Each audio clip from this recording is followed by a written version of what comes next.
छत्रपती शिवाजी महाराज की जय। जय शिवाजी, जय शिवाजी, जय शिवाजी, जय शिवाजी। संत सेना महाराज की जय।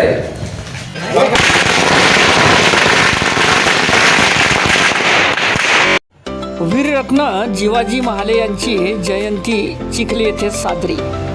शेतकरी कुटुंबातील गाडेकर परिवारातील डॉक्टर वैभव ज्ञानेश्वर गाडेकर यांचा समाज संघटनेकडून सत्कार। डॉक्टर वैभव म्हटल्यानंतर शेतकरी कुटुंबातून जन्म आणि तसेच आदरणीय ज्ञानेश्वर गाडेकर आणि सौ ज्योतिताई गाडेकर यांचे ते चिरंजीव वैभव यांची मेहनत व तसेच गाडेकर कुटुंबातून एक अग्रगण्य व्यक्ती म्हणून ओळखल्या जाणारे व्यक्तिमत्व, आईवडिलांचे स्वप्न आणि गुरुजनांचा आशीर्वाद आणि नातेवाईक मंडळींचा साथ या आधारावर त्यांनी डॉक्टर BAMS ही पदवी बहाल केली आणि आरोग्य क्षेत्रामध्ये उतरले। गाडेकर परिवार म्हटल्यानंतर सामाजिक बांधिलकी जपणारा परिवार। सत्काराच्या वेळी कुटुंबातील सर्वच व्यक्तींनी सुद्धा समाज बांधवांचे आभार व्यक्त केले।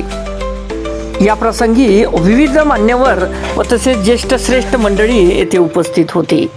सर्वांचे शुभ आशीर्वाद त्यांना देण्यात आले व तसेच सदिच्छान शुभेच्छांचा वर्षाव या गाडेकर परिवारावर करण्यात आला। अशाच पद्धतीनं सर्व विद्यार्थ्यांनी आपले यश संपादन करावे असे उद्गार सुद्धा मान्यवर मंडळींनी मांडले। या ठिकाणी सत्कार होत आहे। मी आमच्या भगिनी अनिताताई यांना अशी विनंती करतो की त्यांनी सुद्धा पुढे यावं।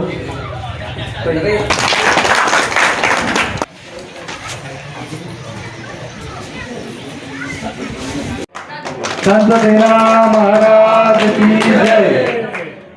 प्रथम जीवा महाले जयंतीनिमित्त माझ्याकडून रायकर परिवाराकडून आपल्या नाभिक समाजाकडून खूप खूप शुभेच्छा। आज आपण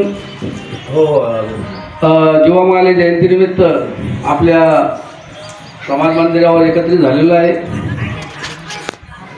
होते जिवाजी म्हणून वाचले शिवाजी हे सर्वांनी ऐकलेलेच आहे।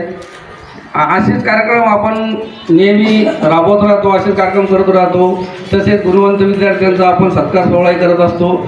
यानंतर ज्याही आपल्या समाज बांधवांच्या कानावर आले की बाबा कुठं कोणाला तरी यश मिळालं, कोणाला कुठं तरी नोकरी लागली, कोणाला चांगली डिग्री मिळाली, तर अशा गोष्टी लक्षात ठेवून आपल्या समाज बांधवांना एकत्रित करून मुलांना जे आपण प्रोत्साहन देतो आणि जे लेकराबद्दल दोन शब्द बोलतो आणि त्यांच्या पाल्यांना सुद्धा खूप छान वाटतं आणि आपल्या त्या विद्यार्थ्याला खूप छान वाटतं की आपण खरोखर काहीतरी केलं।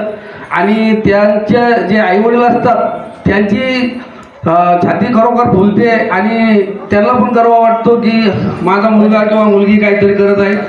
तरी अशा गोष्टीकडे ध्यान ठेवून आणि समाजामध्ये सर्वात महत्त्वाचं जे एकत्रीकरण आहे ते खूप महत्त्वाचं आहे। आणि या एकत्रीकरण जे आपण करतो आणि त्या एकत्रीकरणाचा जो फायदा असतो तो आपल्याला दिसत आहे। आज आपण एवढे काम कोणाच्या मागं नाही, काम सर्वांच्या मागं असतं, पण समाजासाठी थोडा तरी वेळ द्यावा आणि काढावा मला असं वाटतं।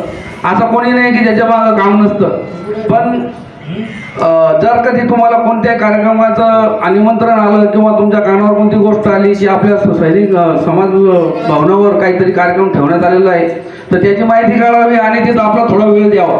आणि तेरी मेरी न करता हा असा तो विषय बाजूला ठेवून मी पहिले पण हेच बोललेलो की समाजापुढं कोणीही मोठा नाही। किती पैसे असले, किती प्रॉपर्टी असली ती जागेवर राहते, कोणी सोबत नेत नाही। जीवन हे काही ठराविक काळासाठी मिळालेलं आहे, त्याच्यामध्ये आनंद घ्या, एक दुसऱ्याला मदत करा, एक दुसऱ्याला चांगल्या भावना सद्भावना एकमेकाला सांगा, बोला, बसा, थोडा वेळ द्या आणि जो करतो त्याला तरी मागं ओढू नका। जर तुम्ही वेळ देत नसाल तर नका देऊ, पण कोणाबद्दल काही बोलू नका। माझं हे सर्व आपल्या नाभिक बांधवांना कळकळीची मी विनंती आहे।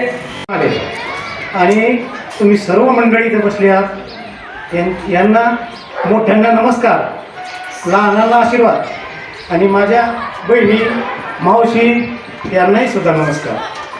आपण इथं बसलेलो आहोत फक्त संत सेना महाराजामुळे. आपण मोठे झालो फक्त संत सेना महाराजामुळे.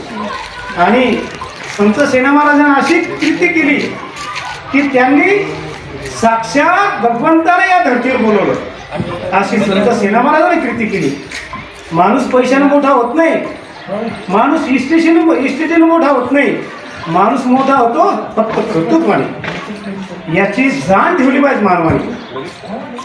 इथं डॉक्टर लोकांचा सत्कार केला त्याबद्दल सर्वांना शुभेच्छा देतो, शब्दसुंदराने शुभेच्छा देतो.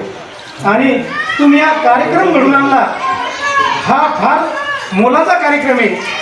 आणि याच्यात तुम्ही सर्वांनी संधी दिली मलाही 2 शब्द बोलण्याची, त्याबद्दल तुम्हाला सर्वांना शुभेच्छा. आणि आपण असं कृती केली पाहिजे, असं कर्तृत्व केलं पाहिजे की कुठंतरी माणूस जीवानं घडला पाहिजे. एक डॉक्टर एका रोग्याचं जीवन घडवतो पण किंवा त्याला जीवनदान देतो. एक शिक्षक जर असला, एक गुरु जर असला, तो कितीतरी विद्यार्थ्याचं जीवन घडवतो आणि त्याचं जीवन बदलवतो. संघटनेचा जो उद्देश आहे तो एकच असतो की ज्या समाजामध्ये आम्ही जन्माला आलो त्या समाजाचं काहीतरी देणं लागतं. आणि ते देण्याच्या उद्देशाने की आपलं ध्येय काय आहे, या समाजामध्ये आल्यानंतर की आपलं ध्येय काय आहे, की प्रत्येकाचं ध्येय वेगवेगळं असू शकतं. कोणाला गाडी पाहिजे, कोणाला बंगला पाहिजे, कोणाला पद पाहिजे, कोणाला प्रतिष्ठा पाहिजे, कोणाला सत्कार पाहिजे. परंतु आपलं अस्तित्व नेमकं आहे तरी काय, हे सगळं प्रत्येकाला काही ना काही भेटलेलं आहे. मग आपलं अस्तित्व नेमकं आहे तरी काय, आणि त्या अस्तित्वाची जाणीव या ठिकाणी या जयंतीच्या माध्यमातून आपण घेत आहोत. मग या जाणीव घ्यायची म्हणजे नेमकं घ्यायचं तरी काय, की आपल्याला जे भेटलंय की प्रत्येकाच्या प्रारब्धानुसार ते प्रत्येकाला काहीतरी भेटलेलं आहे. कोणाला पद भेटलेलं आहे, कोणाला प्रतिष्ठा भेटलेली, कोणाला धन भेटलेलं आहे, गाडी बंगला सगळं भेटलेलं आहे. परंतु हे अस्तित्व काय आहे, माझं अस्तित्व कुठं आहे आणि ते अस्तित्व मी कुठं खर्ची केलं पाहिजे, आणि ती जागा त्याची जाणीव निर्माण करणारं म्हणजे हे केंद्र असतात. हे या ठिकाणी हे असतात. शिवाजी महाले यांच्याबद्दल तुम्हाला सर्वांना माहिती आहे, होते जिवाजी म्हणून वाचले शिवाजी. फक्त या म्हणी पुरतच आपण या ठिकाणी त्याचं अस्तित्व या ठिकाणीच न ठेवता विविध क्षेत्रामध्ये आपण जर एकमेकास सहाय्य करत जर आपण जर पुढे गेलो तर निश्चितच आपली जी प्रगती आहे, आपला जो समाज आहे तो अत्यंत पुढे होईल.